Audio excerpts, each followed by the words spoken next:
এই জায়গায় প্রশ্ন ছিল যে পানি ও কাচের প্রতি স্বর্ণাঙ্ক যথাক্রমে 1.3 এবং 1.5। পুরো উক্ত লেন্সের ফোকাস দূরত্ব বাতাসে 20 সেন্টিমিটার হলে পানিতে ফোকাস দূরত্ব কত? অর্থাৎ উক্ত লেন্সটা প্রথমে বাতাসে রাখা হয়েছিল, তারপরে এটা পানিতে নিমজ্জিত করা হয়েছে। আর জানি যে আমরা কোনো কিছু পানিতে নিমজ্জিত করার পরে ওটার প্রতি স্বর্ণাঙ্ক কমতে পারে বা বাড়তে পারে, তাই না? যেমন এটা উত্তর লেন্স যেহেতু। আর আমরা এই জায়গায় মাধ্যম পাইতেছি প্রথমত কাচ মাধ্যম, যে কাচের তৈরি লেন্স, পাশাপাশি আছে বাতাস আর আছে পানি। ঠিক আছে, পানি ও কাচের প্রতি স্বর্ণাঙ্ক দেওয়া আছে, বাতাসেরটা কিন্তু দেওয়া নেই, তাই না? বাতাসেরটা তো আমাদের মুখস্থ। আচ্ছা, তাহলে আমরা লিখতে পারি কি কি আমরা জানি আমাদের কাছে আছে। ওকে, যে বাতাসের প্রতি স্বর্ণাঙ্ক a হচ্ছে 1, এটা আমাদের জানা আছে। আর মাইক্রো a বলতে a হচ্ছে এয়ার, এই কারণে। আর তারপরে কাচের প্রতি স্বর্ণাঙ্ক দেওয়া আছে কি 1.5। আর বাতাসের তো সরি পানি হচ্ছে 1.3। তো যেটা যেটা দেওয়া ওইটা এটা লেখা।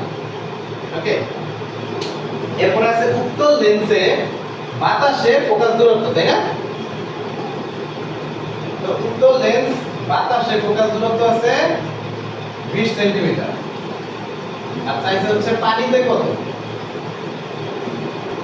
বাতাসের ক্ষেত্রে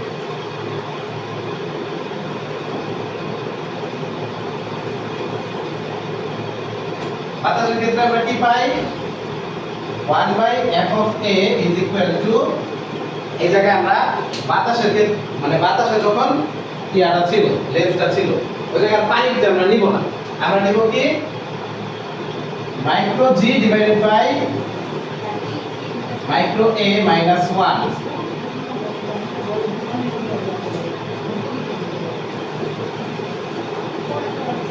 এর মান হইতেছে 1.5 না, 1.5 divided by a1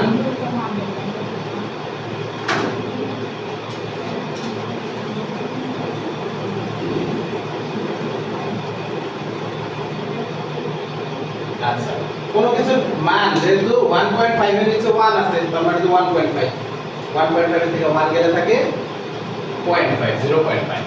লিখলাম 0.5 into 1/r1 minus 1/r2।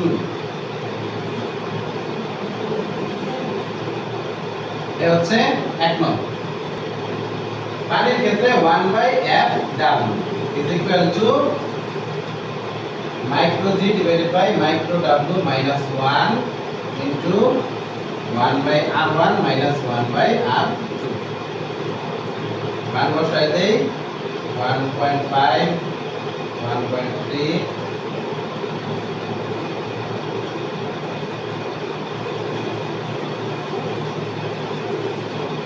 Minus 1 করে দিছো, 0.15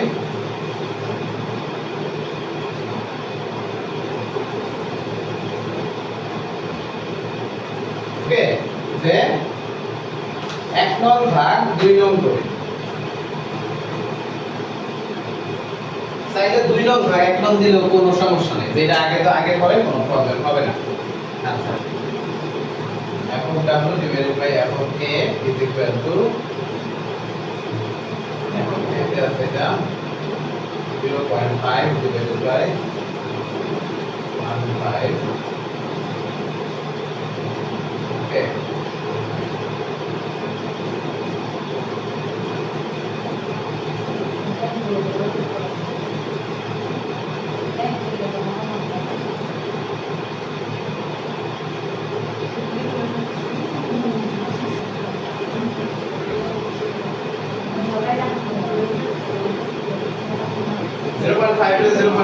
ভাগ করলে কত হয়? 3.33। আর এটা কাটাকাটি চলে গেছে কি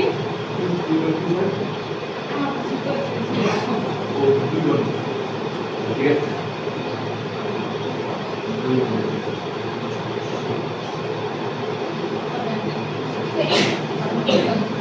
এখন ছিল 20 সেন্টিমিটার, তাই 20 দিয়ে গুণ দিয়ে দিলাম এটা যত হয় তত।